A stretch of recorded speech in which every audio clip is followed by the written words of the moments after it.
Welcome to Spelling Bee Ninja, where we dive into the world of knowledge. Join our community of learners dedicated to uncovering the complexities of economics.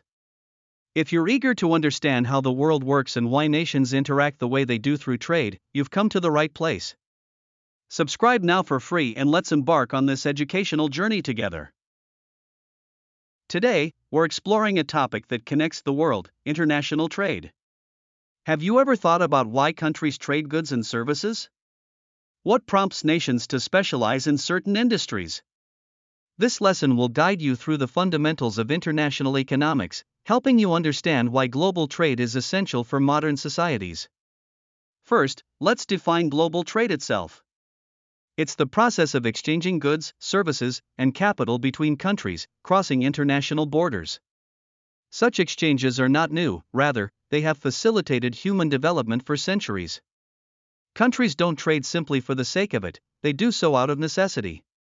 While theoretically, every nation could produce all it needs, it's often far more efficient for countries to specialize in what they do best.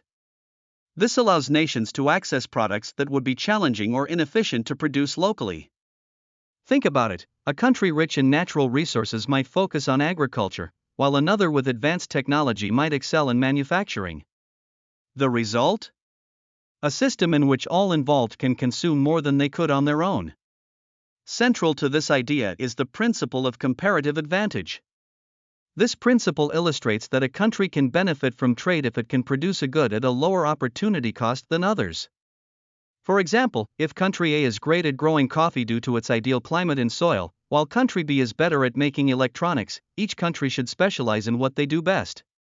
This way, when they trade, both can enjoy more coffee and electronics than if they tried to produce both themselves.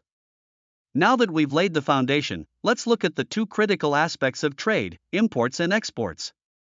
Imports are the goods and services that a country purchases from other nations. On the flip side, exports refer to those sold to other nations.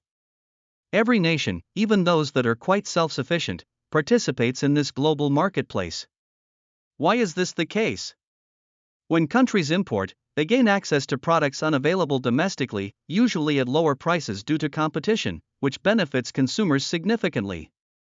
On the other hand, exporting can help a country generate income and employment by tapping into larger, global markets. It's important to understand the balance of trade, which is crucial in this context.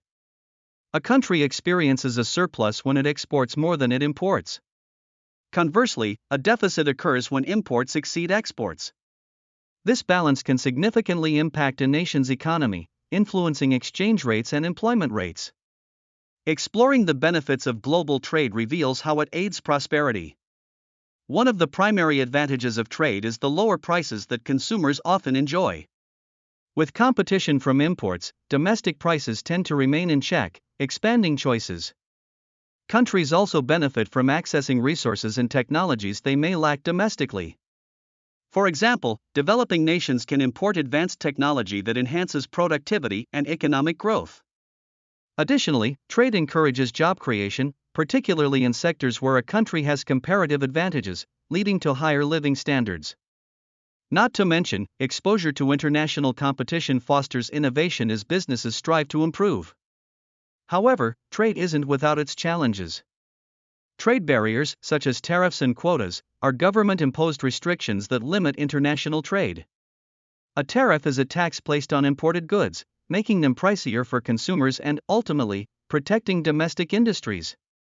Quotas limit the number of imports, similarly raising prices and reducing available choices. Protectionism is a broader policy aimed at shielding domestic industries from foreign competition through these barriers. Supporters often argue that protectionism is necessary for protecting jobs, national security, or emerging industries. Critics, however, point to the negative implications, such as higher consumer prices, decreased competition and innovation, inefficiencies, and the potential for trade wars, where countries retaliate against one another. At the same time, countries are negotiating free trade agreements, or FTAs, to minimize such barriers. These treaties aim to bolster trade between member nations by reducing or eliminating tariffs and other trade restrictions. Examples include NAFTA, now known as the USMCA, the European Union, and various agreements in Southeast Asia. Economic integration means more than just trade agreements, it includes shared regulations and sometimes even shared currencies, which can strengthen economic ties. While these agreements generally provide benefits like lower prices and enhanced market access, they do present new challenges, such as trade adjustments for individuals and industries that may struggle to compete. Exchange rates are another critical factor in international trade, determining how one currency can be exchanged for another. These fluctuations significantly affect the pricing of imports and exports. When a country's currency is strong, imports become cheaper, but exports become more expensive for foreign buyers, which could affect demand. Conversely, a weaker currency makes exports cheaper while raising import costs. Exchange rates shift based on various economic factors, including interest rates and economic performance. Understanding how these rates work helps explain why prices fluctuate and why individuals may notice changes in the costs of goods. By now, you may have heard the term global supply chains, which are vital in understanding how products reach consumers. These supply chains involve a network of suppliers, manufacturers, distributors, and retailers across multiple countries. They illustrate why many items are produced using parts sourced from various locations around the globe before final assembly. Benefits of supply chains include cost efficiency, access to specialized skills, and flexibility. However, they can also be complex and vulnerable to disruptions, as seen during the recent pandemic when shortages revealed these challenges. This understanding highlights the reality of global pricing and the strategies companies adopt to ensure resilience in their supply chains. Despite the numerous advantages of global trade, there are significant criticisms and challenges. For instance, job displacement is a critical concern, as increased competition may harm sectors that cannot keep up, particularly in manufacturing. Wage pressures arise when global competition lowers salary expectations, particularly among less skilled workers. Environmental consequences are another drawback, as production and transportation for global markets contribute to pollution.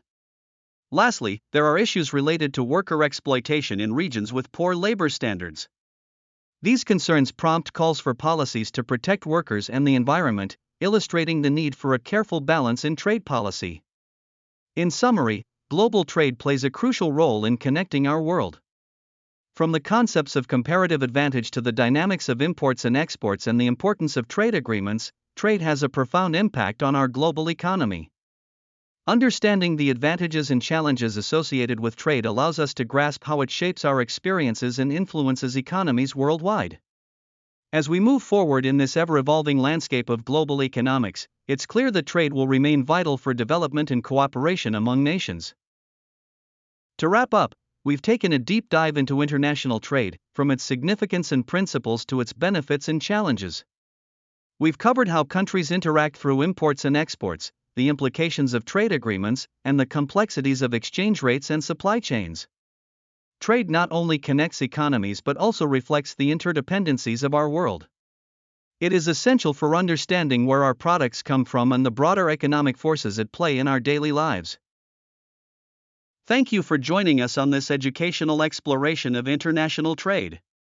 We hope this episode has enriched your understanding of global economics. Keep nurturing your curiosity about the world around you, and don't forget to subscribe for more insightful content. Until next time, keep learning and growing.